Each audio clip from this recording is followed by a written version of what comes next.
Good afternoon, Bobcats. Welcome back to what I really hope will be a fantastic week for you at the Helena Middle School. On this week's B.O.B Lesson, I'm going to continue talking about part 2 of the question, have smartphones ruined a generation?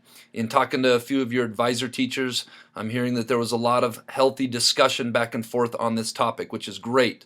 I know some of you aren't going to agree with this or maybe agree with everything stated in this person's article, and that's okay. The true point of B.O.B Lessons is to make you critically think about things. The true point of education isn't just to regurgitate and be a drone, a thoughtless drone.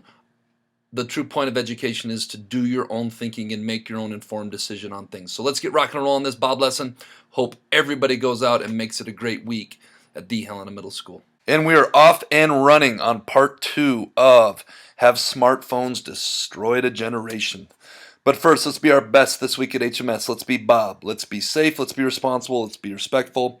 Let's be a learner. Picking up where we left off from last week, now we're going to switch gears and talk about the effect social media and having social media in the palm of your hand via a smartphone has had on this generation. Social networking sites like Facebook or Instagram promise to connect us to friends, and that was the original premise behind social media sites like Facebook and Instagram. But the portrait of iGen teens emerging from the data is one of a lonely, dislocated generation. We're in the highlighted part on the left. Teens who visit social networking sites every day but see their friends in person less frequently are the most likely to agree with the following statements. A lot of times I feel lonely. I often feel left out of things, and I often wish I had more good friends. Teens' feelings of loneliness spiked in 2013 and have remained high ever since. This doesn't always mean that on an individual level, kids who spend more time alone online are lonelier than kids who spend less time alone. Teens who spend more time on social media also spend more time with their friends in person on average. Switching over here to the other side. But at the generational level, when teens spend more time on smartphones and less time on in-person social interactions, loneliness is more common. So even though these social networking sites are supposed to bring us together and make us feel more connected, it's actually having the opposite effect. So is depression. Once again, the effect of screen activities is unmistakable.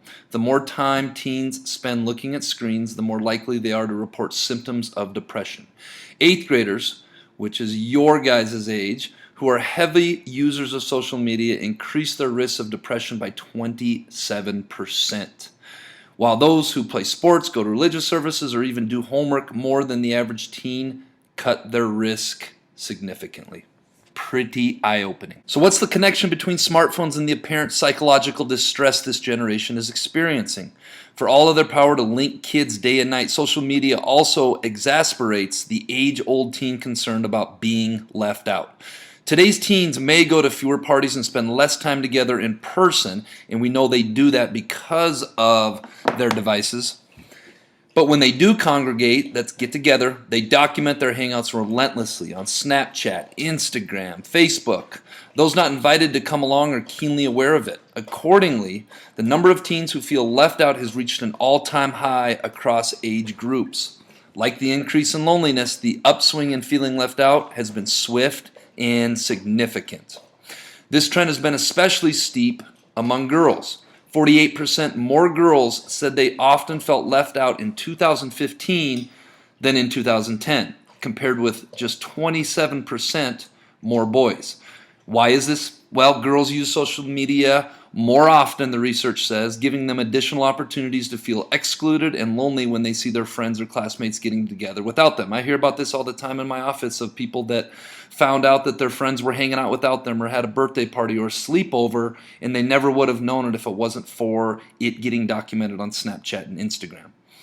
Social media can levy a psychic tax on the teen doing the posting as well. As the teen that was interviewed for this often said, I'm nervous about what people think and are going to say, and what gets cut off here, as she says, it sometimes bugs me when I do post something on social media and I don't get enough likes soon enough. Girls also have Girls have also borne the brunt of the rise in depressive symptoms among today's teens. Boys' depressive symptoms increased by 21% from 2002 to 2015, while girls increased by a whopping 50%, more than twice as much. Let's skip over to the other highlighted part. These more dire consequences for teenage girls could also be rooted in the fact that they're more likely to experience cyberbullying. Boys tend to bully one another physically, while girls are more likely to do so by undermining a victim's social status or relationships. We call that relational aggression, and this is actually very accurate. Social media give middle and high school girls a platform on which to carry out the style of aggression they favor, ostracizing and including other girls around the clock. So what this slide is showing is that social media and having social media in the palm of your hands has given girls even easier access to bully one another in a way that is more natural for their gender. Therefore, they are seeing the statistics, and the research is showing that girls are more and more showing depressive symptoms because of this. Very, very alarming stuff. For you visual learners, I have not forgot about you. Here is a graph. And the title of this graph is More Likely to Feel Lonely. This is the research that they did on how often they feel left out in the black and how often teens feel lonely. And if you look at the bar graph of 8th, 10th, and 12th graders who agree or mostly agree with the statement, I often feel left out on things, or a lot of times I feel lonely, you can see that starting in 2007 and more up to 2010, it just goes off the chart. So these phones that are supposed to connect us and make us feel more united are actually having the opposite effect. Last but not least, we're going to look at the effects of sleep. It may be a comfort, but the smartphone is cutting into teens' sleep. Many now sleep less than 7 hours most nights. Sleep experts say that teens should get about 9 hours of sleep a night. A teen who is getting less than 7 hours a night is significantly sleep deprived. Highlighted, 57% more teens were sleep deprived in 2015 than in 1991.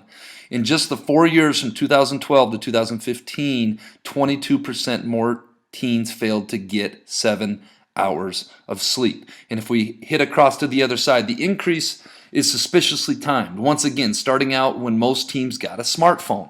2 national surveys show that teens who spend 3 or more hours a day on electronic devices are 28% more likely to get less than 7 hours of sleep than those who spend fewer than 3 hours, and teens who visit social media sites every day are 19% more likely to be sleep deprived. A meta-analysis of studies on electronic device use among children found similar results. Children who use a media device right before bed are more likely to sleep less than they should, and that's because it gets the brain firing and then you can't fall asleep as quick. More likely to sleep poorly and more than twice as likely to be sleepy during the day. Sleep deprivation is linked to a myriad of issues, including compromised thinking and reasoning, susceptibility to illness, weight gain, and high blood pressure. It also affects mood. People who don't sleep enough are prone to depression and anxiety. Again, it's difficult to trace the precise paths of causation. Smartphones could be causing lack of sleep, which leads to depression, or the phones could be causing depression, which leads to lack of sleep. We don't know which comes first. Or some other factor could be causing both depression and sleep deprivation to rise. But the smartphone, its blue light glowing in the dark, is likely playing a nefarious role. Again, for you visual learners at home, this was a line graph of percentage of 8th, 10th, and 12th graders who get less than 7 hours of sleep most nights. And as you can see, right about 2012, it really started to go up. That brings us to this week's quote of the week, which is, life is what happens when you put down your phone. I know that you generation have been growing up on these phones. I know that there's some differing thoughts. Some people will agree with the data I just delivered the last 2 weeks. Some people will disagree. I'm encouraging everybody, myself, I've been working on it for a little bit, to put down our phone and really live life and limit our connectivity to smartphones.